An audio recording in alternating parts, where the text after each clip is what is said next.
Hello.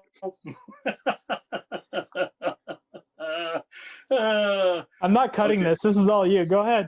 it's okay. So, welcome to another edition of In the Chute. So, what are we giggling about? Here's a little inside deal where Calen was real serious and goes, 5, 4, and I went, tres, dos, to silence. To all of a sudden we open up. So here we are, in the chute. Oh, You're gonna try to stump me now. What is it? What do you got? what's your Bring it favorite on. for this round? What's your favorite rodeo event? My favorite what? Rodeo event. So we as a family Oh, are really not that big into rodeo. I've never been a rodeoer. I didn't do it in high school. Didn't do it in college. I don't think you ever did. The only person that I know in our family that's no. really done it was Uncle Ron and a little bit of Grandpa, but that was it. We were not a rodeo family. So what's your favorite event? Either I don't know if you've ever done an event, but what's your favorite event to watch? Yeah, no. I wanted to. I wanted to badly when I Yeah. was really young, but my dad told me that, and Grandpa too, said, "What the hell you want to do that for? Don't you have to There's your ride age when it old. really counts?" I was gonna say, there's your age old wisdom. Why do you want to do Yeah, that? yeah. And it's like, they said, "You have to ride when it really counts." Yeah. And I was like, "Yeah, nobody's around. I mean, it's kind of looks like it's kind of fun. There's not a lot of consequence. You're just wasting your damn money." So I consequently was never nurtured, but I really like. I love the rough stock. I love watching bull riding.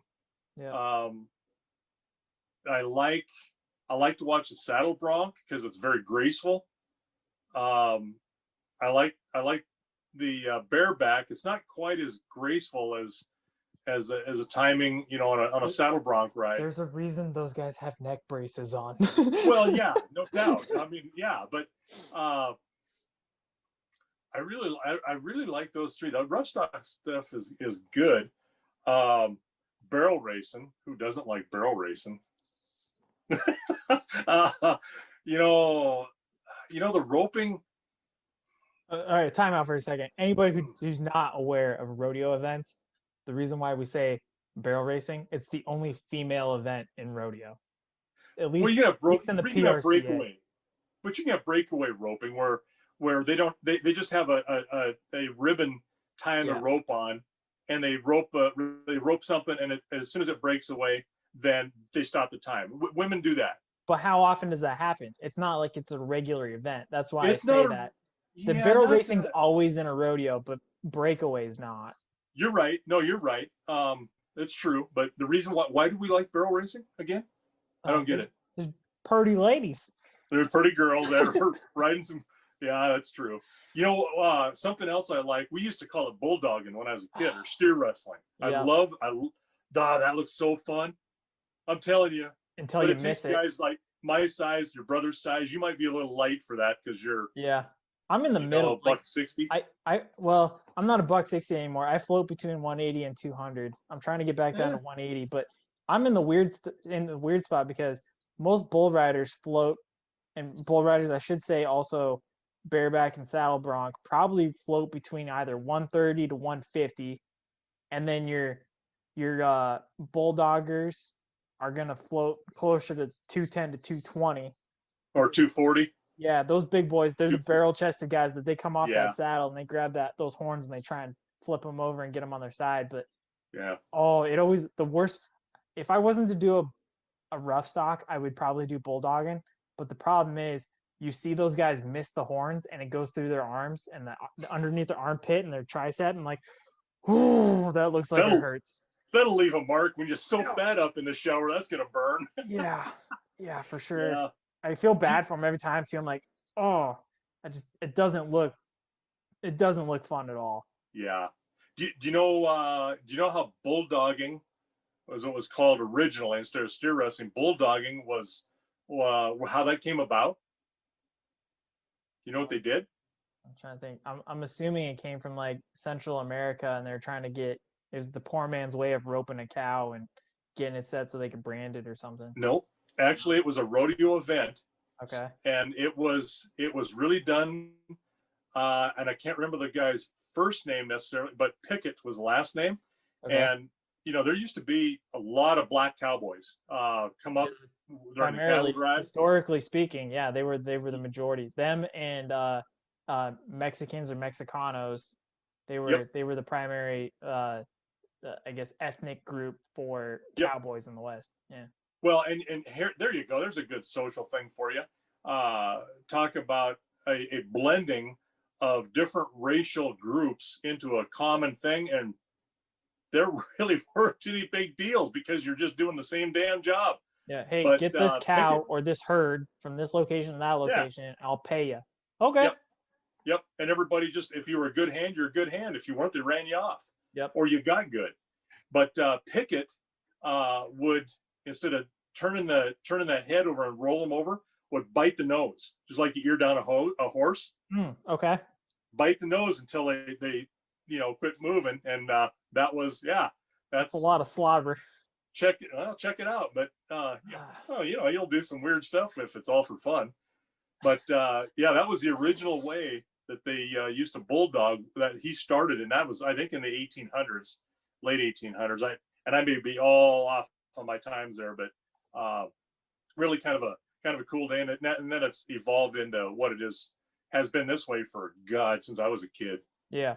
But so what? I guess going back, what is your favorite event? Is it a rough stock event or is it bulldogging? God, I really like both of those. Well, hold on a second. You're still not choosing though. You're saying rough stock. Rough stock is saddle bronc, bareback. It's a bull riding. Those are really the only three rough stock. So what's your favorite? I got a real affinity. I'd have to eliminate bareback. So it's going to be between saddle bronc and. So okay, to do or to watch? I like to watch them both, but to do, I've done enough bucking horses on it. It's like, I don't want to do that. It's not that fun. No, not when there's consequences to it. When those guys are in an arena, you can do the old bail off and land on your feet, make it look great, and you're ready for it, or you're a good pickup man. But riding a bull, I'll tell you, I'm too damn big for it. On my personal perspective, I am so deathly scared of being drugged and being so saddle bronc out, bareback. I've had enough head injuries, and I have a stiff enough neck, and it shows. Yeah, thanks. That knocks out bareback. Even though I would love to do bareback, I'm not gonna bang my head and mess up my neck further by going bareback. So that just leaves bulls. Plus, since I've been a little boy, I've loved bull riding. So obviously, bull riding is my thing. That's what I would do. That's also why I love it so much, and I watch the PBR. But I'll let you finish. I remember when you used to get the stuffed animals. You had Yellow Jacket, and then you had Little Yellow Jacket and Hammer. Yeah, you had to have those when you were a little guy. Had to have those stuffed bulls. It was pretty funny. But they're still in my room at your house. Oh yeah. Yeah. No, I like the bull riding too, but I'm just too damn big to bull ride. It would take nothing to knock. I mean, I'm long waisted for one thing, and I weigh too much. I'm just too big, So and my legs are a little longer than you, just by a smidgen. So I think I would take the chance to go bull riding, but yeah, I'm gonna be full hua. I'm gonna have all of the Kevlar, the biggest, baddest helmet I got. I'm gonna be making sure I'm nice and safe on that one. Oh God, that's funny. Yeah, there's no way. Funny. I'm not gonna sidestep any of the safety measures.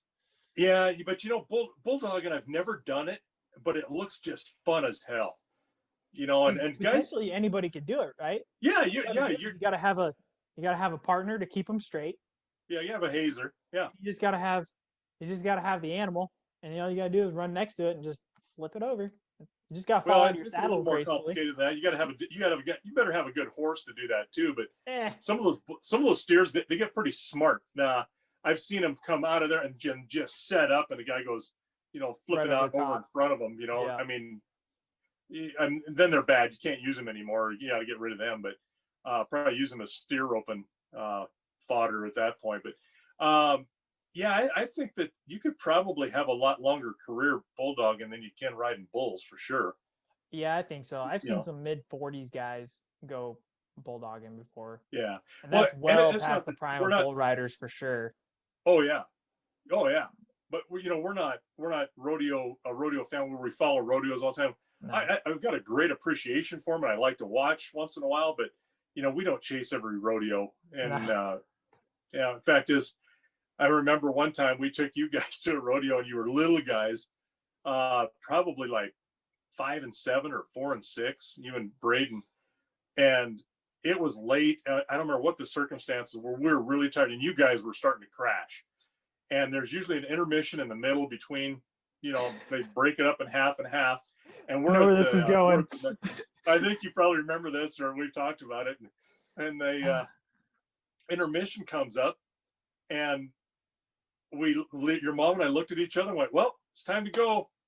And you're like, "Oh, we have to go," because I mean, your brother was like, he was trying to curl up in a folding seat. He was out. He was like, "I'm done," and you were getting there, but and he said, "Oh, we have to go." I said, "Yep, we got to go. This is part of the rodeo." Said other people have to come in and so we have to. They've got these seats, and we have to go. And we're getting up and walking out. And if you look around, little kid with critical thinking, there were seats open here and there, and we're getting up and going out. And this guy looks at me and he goes, "Damn it!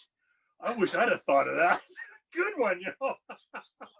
And so I was like, "Well, you weren't going to get that much out of the rest of it. You guys are going to No. sleep, and so Well, and the thing it's is too, tough." especially with rodeos, like if anybody's not familiar, you do your bareback saddle bronc, you get a small intermission, and you do your roping events, your bulldogging, and then your barrel racing. And And then bulls, I think, yeah, it depends on where they mix them up a little bit, but it's split roughly half and half, right? yeah, well, the ones I remember, it was always horses, the roping, bulldogging, barrel racing, and then there was a really quick turnaround because they already had the chute set up, but then they'd go back and they'd finish with bull riding. Now, Yeah, bulls are always the end. Yeah. yeah, now granted, the PRCA I think is starting to get further away from that because there's less and less to do with bull riding because now you have the PBR.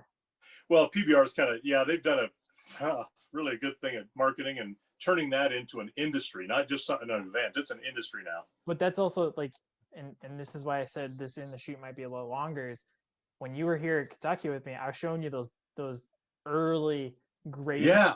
bulls. I had no idea up until probably a month and a half before you came and visited because they take weanlings. I mean, these little buggers are only 200, 250 pounds, and they're putting dummies on them, and they're testing them in the chute, getting them used to the system. Right. Like, what, 8, 9 months? And But they're putting a flank strap on them, and I mean, Yep. they're doing the work to make them kick. And Yep. no, yeah. And that's I all. didn't know they were doing that. I didn't either until I found it and I showed it to you because in a weird way, if people don't understand what we're talking about, it's like the farm system for the baseball industry. They're doing it with bulls. They're using it as babies and they're getting them used to it. And there's different classes. So there's like weanlings, then there's yearlings, then there's like 2-year-olds, and then when they get to like 3-year-olds, they're like the big boys. They're pretty much full mature. They're ready to go in the PBR in the full circuit. And so they do these tests with like a dummy that's strapped around their shoulder, just over their withers, and then they've got a flank strap and everything, getting ready to buck. Let me be very clear with PBR, there's no such thing as putting a strap around the testicles. That is a fallacy. Whoever came up with that idea is absolutely crazy. And nobody's ever done that. No, that is just a propaganda thing to try to shut down the sport. Right. Would you want to go up against the bull and put that around their testicles? I'm not. Good luck. Yeah, I'm not doing it. No. But no. Well, and the other part of that is you got to remember that these bulls are bred to buck. They're not like range bulls or bulls that we use as herd bulls. They are specifically designed, and so are the horses, to buck. Yep. Yeah, and that's where I think I'm kind of getting with the farm system is they teach them through those classes, and it helps weed out. Okay, maybe this one's not a good bucker. We'll just get rid of them. Yeah. Or this one, okay, this is a good one. Let's get them to the next class. Let's wait and let's see what they do. But it's their way of evaluating through the next couple of years who's going to be a good bull and who won't be, and then they put them in the PBR, and that's how you get amazing names. It used to be, Bodacious with Tough Hedeman. that was one of the first almost Right. celebrity bulls, is what I would say. Yep, I And, would agree. What was It's something that was well known by the general public. yeah, and I think Lane Frost went up against, was it Red Rock? Is that what they called him? I can't remember right now. I don't know that. But he had a multiple I think it was like 3 or 5 rides, and it was who could be the best. The best one won, and Lane ended up getting it before he died. Yeah. But then, you know, those were the two real big ones throughout the 80s and 90s. And now you go into the 2000s and today, you've got huge names. Start with Yellow Jacket, then his baby, Little Yellow Jacket. Then you've got Hammer. Now you've got Bushwhacker, Mickey Mouse, Brutus. Bruce. Oh man, you've got so many names. Yeah. And where's that come from? It's because they've done the farming system, and that, Right. like you said, they've set up, the PBR has set up the industry to support the entire system. So now it's a lot like the thoroughbred system with the Triple Crown. It's who's the biggest, baddest, best bull, and who's the most who can get the most world champions, because not just the rider can get the world championship, it's also now the bull can get the world championship. And that's crazy too. But you got to talk about the scoring when you talk about that too. Yeah. And that's why, because the scoring, you say somebody gets a 92 score, it's a total of a possible 100 points. 50 is for the rider and 50 is for the bull. So then you combine those two for a total score. Right. And so if you got a bad bull but a great rider, he's not gonna score as high. Right. He'll be in probably low mid 80s. You could, or yeah, and that'd be a bad score. Even mid to upper 80s, 86 is not great, you know. Yeah. It used but to when be you start getting over 90, score, but today you got to be hitting low mid 90s to be getting a PBR. These guys are athletes, and I'm not talking. I mean, they are extreme athletes. I'm talking both the bulls and the riders. Yeah. Equally. They. It was kind of funny because when you were showing me these videos, and as I recall, we're sitting there drinking a beer and looking at their how they're scoring. Pretty soon we started scoring them, you and I, and we were getting pretty close. Oh yeah. You just gotta watch probably half dozen, and then you'll get it figured out. Like, okay, I think I got it figured out, and you'll watch, and you're like, oh, I think it's this one. Like, and you would come back and be like, nope, it's gonna be this. I'm like, we'll see. And then you get it, and like, damn it, he got that. But yeah, we were hitting them within a couple of points, you know, which is pretty good. But you know, it's all in what they're looking for. But that was kind of fun because we're sitting there scoring, comparing ourselves against the pros, and you know, when you got a beer in your hand and no pressure of a living room of several 100,000 miles, nobody's livelihood at stake. Yeah, exactly, big deal, you know. And you're not trying to get a good score to sell these animals and stuff too. So good breeding program.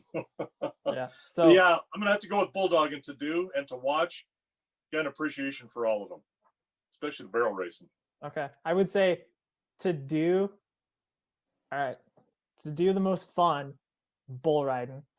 To do, because I think I could probably do the best at it, would be saddle bronc.